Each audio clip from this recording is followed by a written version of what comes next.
pessoal, tudo bem com vocês? Então hoje nós vamos para a nossa quinta aula do nosso curso de Metabolismo, Integração e Regulação Metabólica. Hoje a nossa aula é sobre fermentações, respiração anaeróbica. Vamos tomar cuidado nessa aula com os termos que nós usamos normalmente, que às vezes utilizamos correto, mas não sabemos o porquê. Ou às vezes utilizamos de forma errada e aquilo passa a ser um jargão e passando para os nossos alunos os conceitos errados ou nas nossas clínicas, ok? Então, eu sou o professor Wesley, nós vamos para a aula 5 sobre respiração anaeróbica. A aula passada, nossa aula 4, nós falamos sobre o metabolismo da glicose, tá? Nós vimos que a glicose, ela pode ter vários destinos para ser metabolizada. Entretanto, independente do destino que a glicose vai ser metabolizada, ela tem que entrar na via metabólica, na rota metabólica chamada de glicólise. Então, inicialmente a glicose entra na via metabólica glicólise, formando glicose 6-fosfato. A partir dessa glicose 6-fosfato, a glicose pode tomar vários destinos diferentes, dependendo da sua condição fisiológica ou a presença ou a ausência de oxigênio. No caso da glicose 6-fosfato, ela pode, em um período que você está, período chamado pós-prandial, depois de você se alimentar, essa glicose 6-fosfato, ela pode ser usada para formar glicogênio no fígado. Armazenamento de glicose na forma de glicogênio no fígado, para depois ser utilizado em um jejum, principalmente noturno. Entretanto, a glicose 6-fosfato que foi formada na via glicolítica, ela pode ser utilizada para gerar triacilglicerol, triglicerídeos, porque tem excesso de nutrientes. A glicose 6-fosfato que foi gerada na rota metabólica, de glicólise, ela também pode ser utilizada pela via das pentoses fosfato, que é a nossa próxima aula, para gerar ribose 5-fosfato, que é o açúcar, né, no caso dos nucleotídeos, gerando então RNA e DNA. O DNA e o RNA é um açúcar modificado. A glicose 6-fosfato também pode ser utilizada na glicólise, descer a glicólise, e ser oxidada, gerando quem? Piruvato. Esse piruvato, então, ele pode ter basicamente dois destinos. Basicamente, o piruvato pode ter dois destinos, dependendo da presença ou da ausência do oxigênio.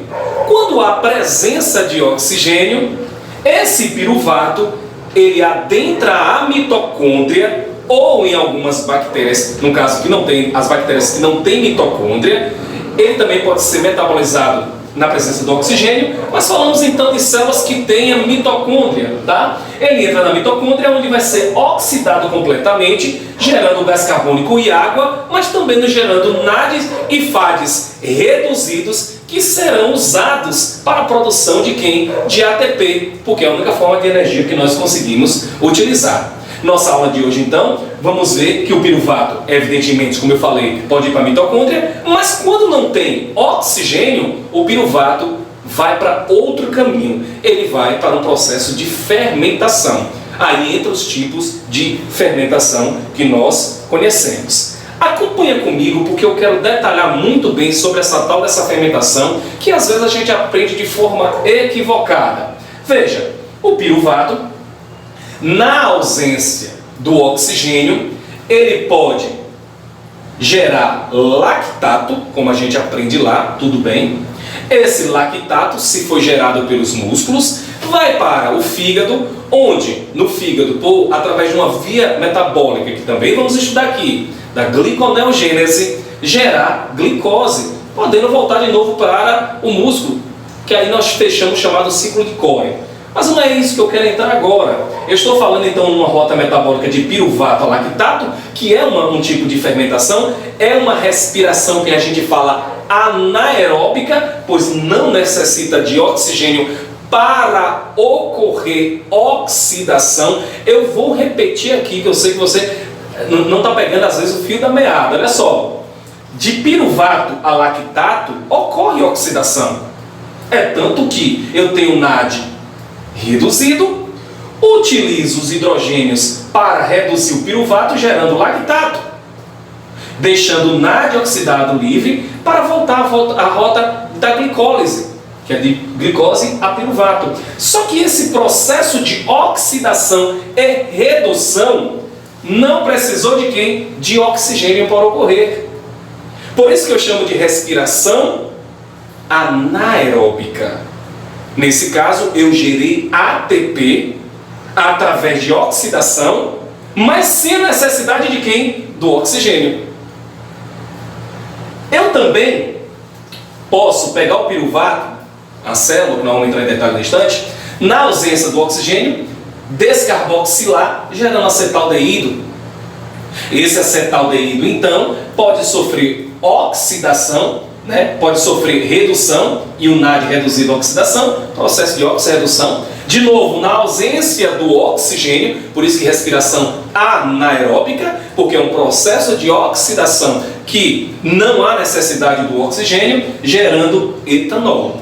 Aqui nós estamos falando de fermentação alcoólica e aqui nós estamos falando de fermentação láctea. Mas ambas são processos de respiração anaeróbico, porque ocorre sim oxidação e redução, mas sem a necessidade do oxigênio. Diferentemente do piruvato quando entra na mitocôndria, gerando acetil-CoA, coenzima A. Esse acetil-CoA entra no ciclo de Krebs. No ciclo de Krebs forma NADs e FADs reduzidos, que são utilizados na cadeia respiratória com a presença do oxigênio, nesse caso, e a presença do oxigênio faz com que os NADs e os FADs oxidem para gerar ATP, mas nesse caso foi uma oxidação com oxigênio, com a presença do oxigênio.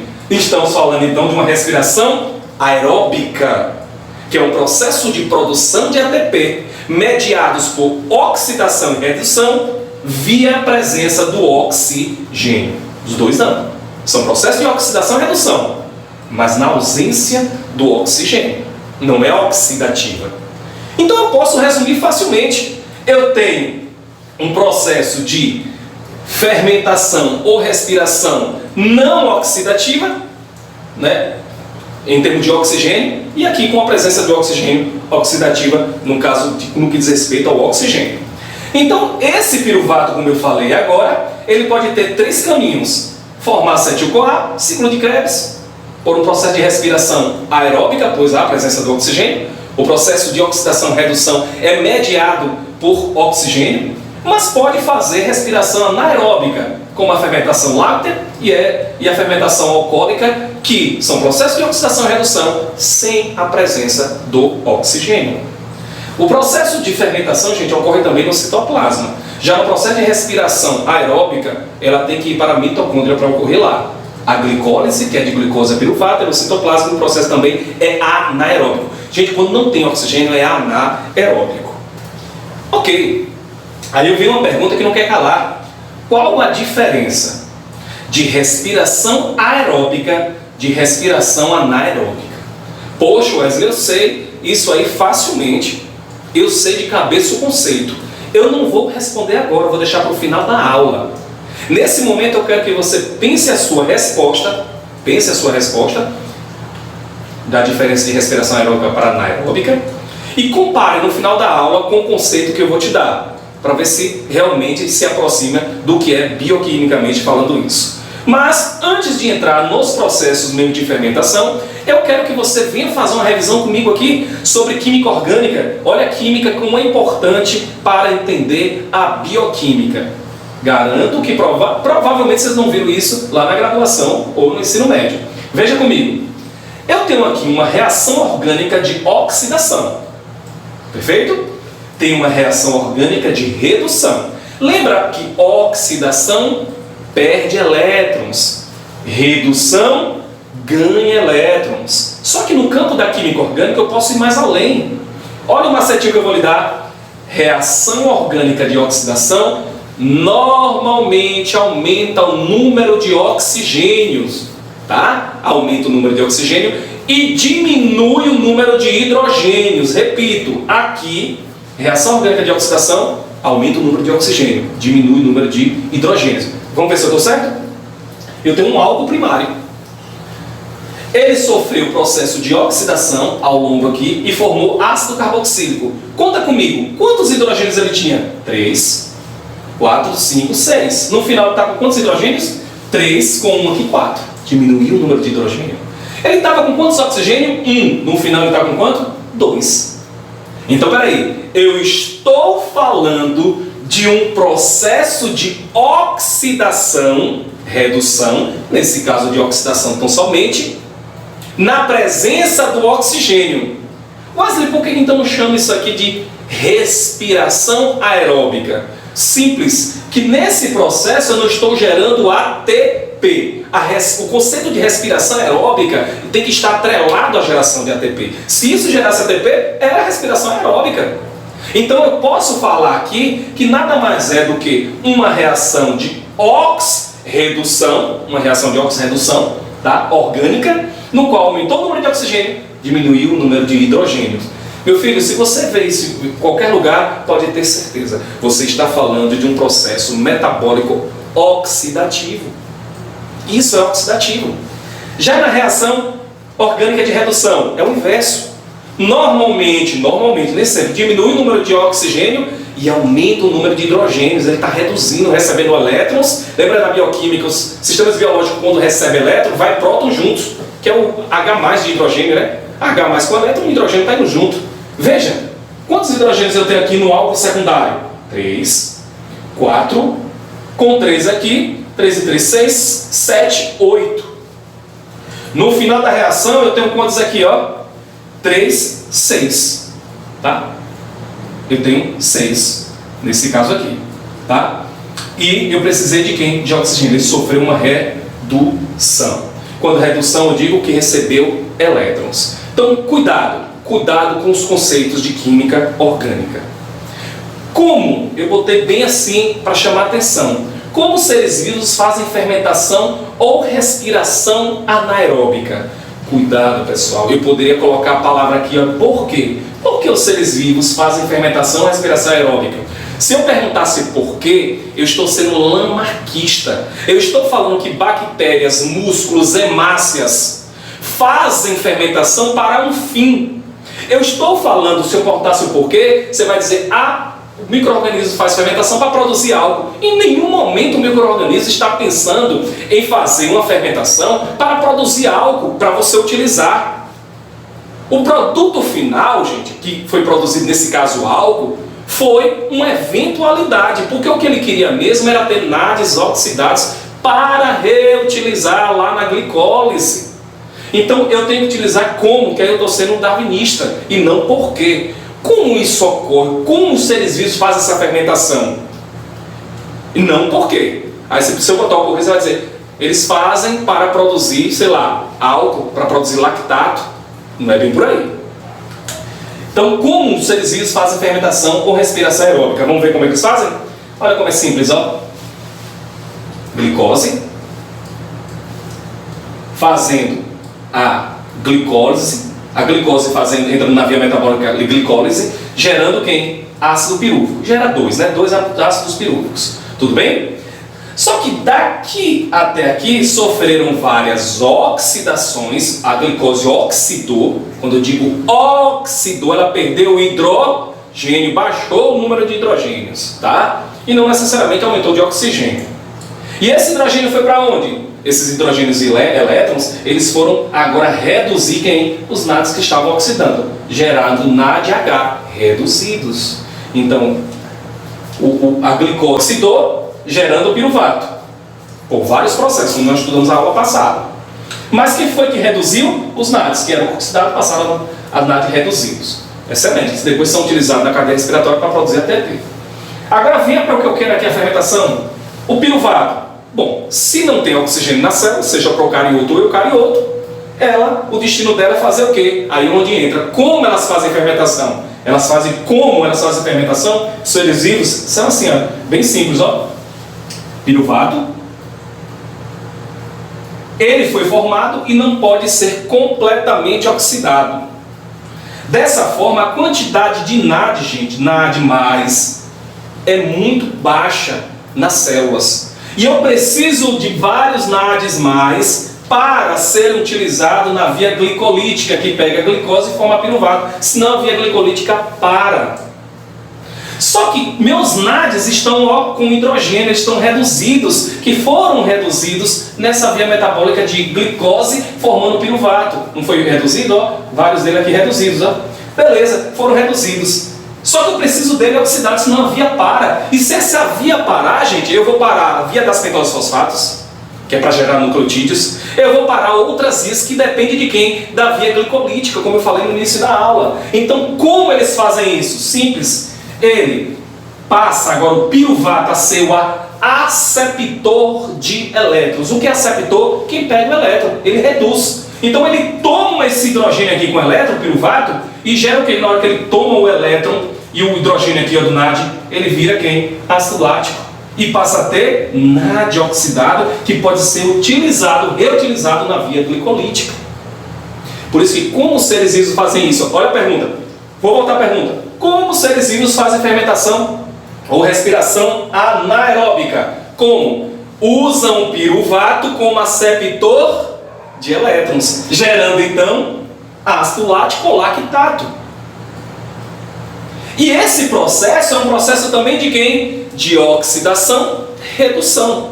Só que é na ausência de quem? Do oxigênio. Por isso que eu chamo de respiração que anaeróbica. É um processo de oxidação, redução, mas na ausência do oxigênio. Olha de cima agora, outro tipo de fermentação, piruvato gerando etanol.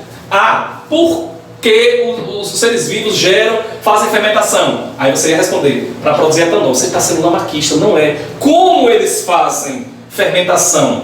No caso alcoólico, eles fazem assim. Pega agora o piruvato, uma enzima especial descarboxilase, retira carbono do piruvato, gerando quem? Gerando um outro composto, liberou gás carbônico, tá? Liberou gás carbônico, gera um composto agora com quantos carbonos? 2 carbonos. Daqui para aqui, Wesley, teve oxidação e redução? Não necessariamente. Teve descarboxilação. Agora, a partir desse acetaldeído aqui, com 2 carbonos, para formar etanol, olha o que ele fez? Esse acetaldeído, nesse caso, é o aceptor de elétrons. Pega o próton e o elétron do NAD, o elétron vem para aqui, e o hidrogênio. Ó. É tanto que ele tem 3, 4 hidrogênios. Agora ele tem quanto? 3, 4, 5, 6. Então aumentou o número de hidrogênios aqui, consideravelmente. Tá? Aumentou o número de hidrogênio. Perfeito. Ele é o aceptor de elétrons. O NAD fica oxidado, volta para a via glicolítica. Então, para aí, na fermentação láctea, quem é o aceptor de elétron? Quem é? Piruvato. Na fermentação alcoólica, quem é aceptor de elétron? Acetaldeído. Mas ambas são respiração anaeróbica, pois há processo de oxidação e redução na ausência do oxigênio. Tá? Tá aí os dois processos. Os NADs oxidados voltando para a via glicolítica, senão ela para.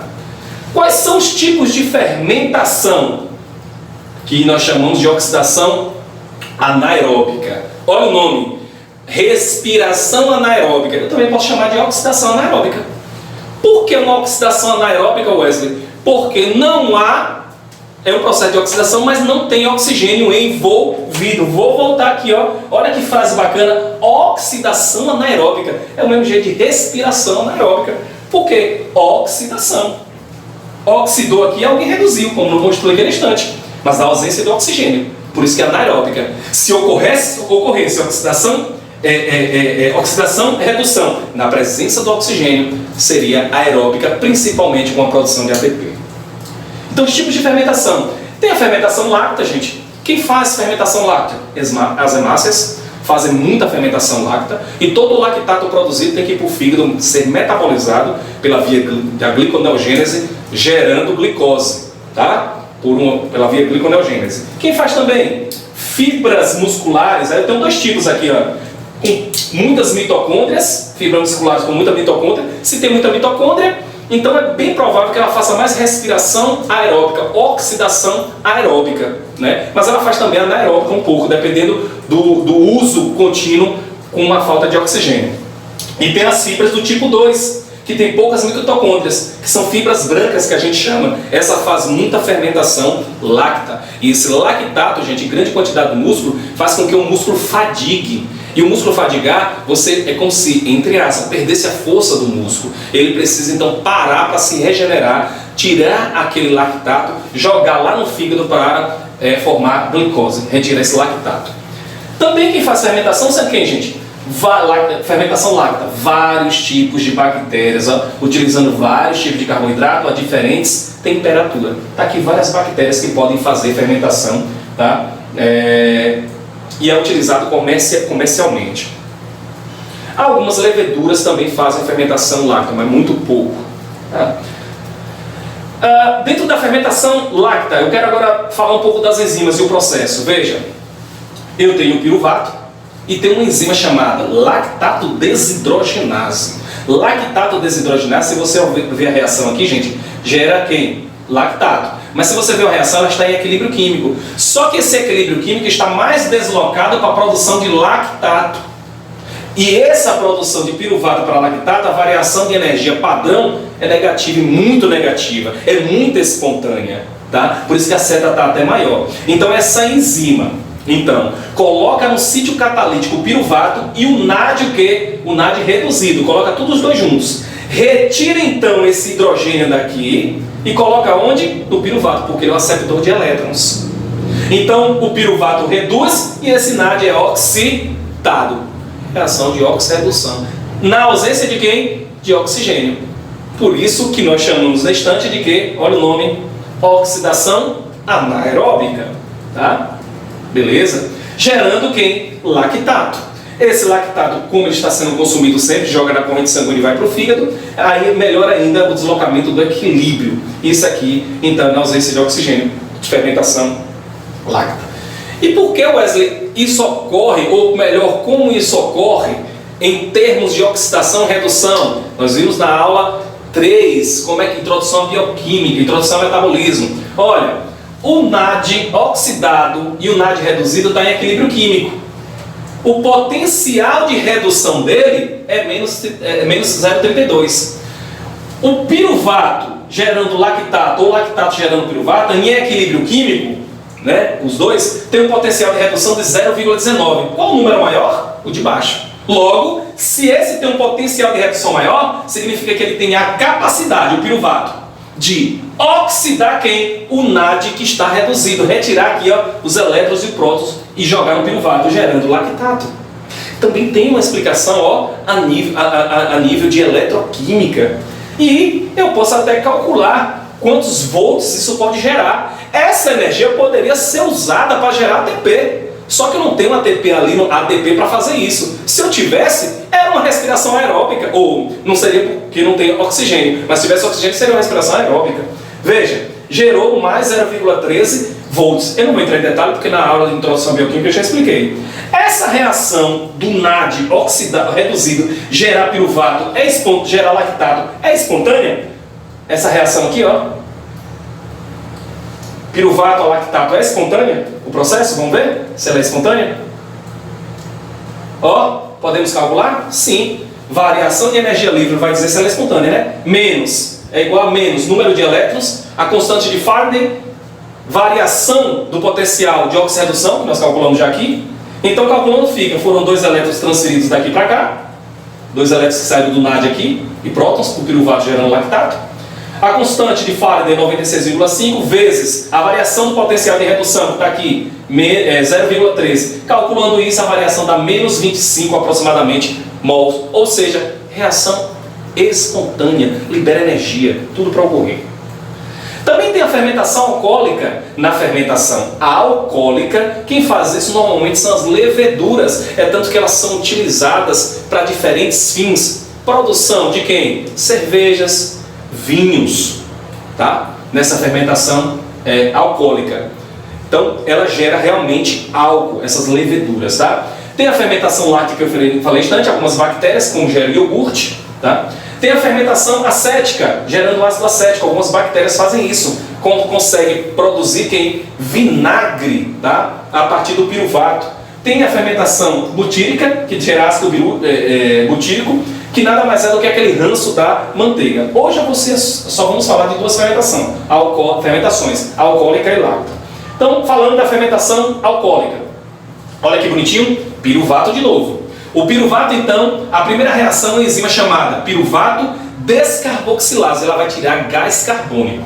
Por isso que na fermentação alcoólica a coisa começa a inchar, aqueles produtos que está na prateleira está inchando, pode ter alguma levedura ali fazendo fermentação alcoólica, gerando gás carbônico, por isso que incha o local. Enfim, piruvato, por uma enzima descarboxilase, com auxílio do magnésio, tá? Com auxílio de um magnésio e de um tipo de estrutura que vem da vitamina que eu vou falar neste instante sobre ela, libera gás carbônico. Então, em vez de ter 3 carbonos, agora eu passo a ter 2, formando acetaldeído. Perfeito.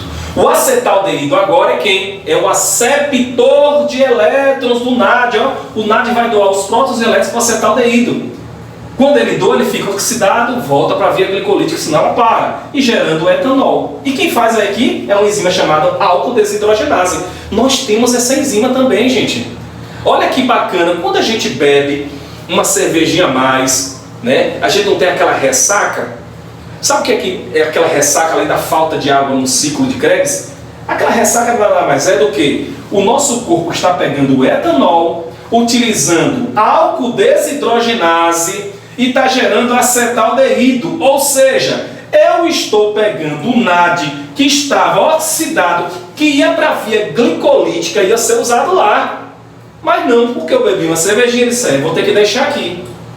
Então, pego o NAD que está oxidado. O que é que eu faço agora com ele que está oxidado? Eu vou reduzi-lo, vou fazer o processo contrário, vou subir agora a rota metabólica, saindo de etanol para acetaldeído. Se de acetaldeído para etanol oxida o NAD, o contrário, que é de etanol para acetaldeído, ele reduz, o NAD fica reduzido. A via glicolítica começa a parar, gerando pouco ATP. Por isso que você tem aquelas tremedeiras, né, quando depois tem a bebida alcoólica. Gerando acetaldeído. Só que acetaldeído, gente, é uma substância muito tóxica para o nosso corpo. E ela que faz ter toda aquela ressaca. Há também, gente, a possibilidade de nós fazermos essa fermentação alcoólica no intestino. Para não gerar álcool, essa enzima aqui no nosso intestino faz o que? Gerar acetaldeído, que a gente elimina lá pelas fezes. Tá? É bom deixar claro que na reação de piruvato a formar acetaldeído por uma descarboxilação, essa enzima piruvato descarboxilase, gente, ela usa um TPP, que é uma tiamina pirofosfato, uma coenzima que é de suma importância. Ela está presente aqui, mas também está presente na formação piruvato. Quando entra na mitocôndria, tem que formar acetil-CoA, descarboxilar. Tem também, então, essa tiamina pirofosfato, essa coenzima auxiliando. É bem comum lá também. Ela é derivada da vitamina B1. Na ausência dela, o processo dessa reação, mesmo com a enzima e o substrato, não ocorre muito bem. A ausência na alimentação de vitamina B1 pode provocar o chamado beriberi e acumular fluidos corporais, dar dores, inchaços e até paralisia e levar à morte do indivíduo. Pergunta: como os seres vivos fazem fermentação ou respiração anaeróbica? Como é que eles fazem isso, gente? Resposta simples. Os seres vivos fazem fermentação utilizando o piruvato na fermentação láctea como aceptor de elétrons e utilizando o acetaldeído como aceptor de elétrons na fermentação alcoólica. Nesse processo ocorrem eventos de oxidação e redução na ausência de oxigênio, caracterizando-se então um processo de oxidação anaeróbica ou fermentação anaeróbica. Vamos repetir? Como e não por quê. Por quê vai dizer, porque os seres vivos fazem fermentação? Para produzir álcool e lactato. Você está sendo lamarquista. Como eles fazem? Simples. Na fermentação láctea, eles usam o piruvato como aceptor de elétrons a partir do NAD, que está reduzido. Passa a ter NAD oxidado, é utilizado na via glicolítica. Na fermentação alcoólica, utiliza o acetaldeído como aceptor de elétrons, deixando o NAD livre para ir para a via metabólica lá da glicólise. Nesse processo a oxidação e redução na ausência de oxigênio, caracterizando-se então uma oxidação anaeróbica ou uma respiração anaeróbica, porque se fosse aeróbica, utilizava oxigênio nesse evento de oxidação e redução e, invariavelmente, produção de ATP. Muito obrigado pela atenção de vocês, fique ligado nas nossas aulas e tire suas dúvidas, ok?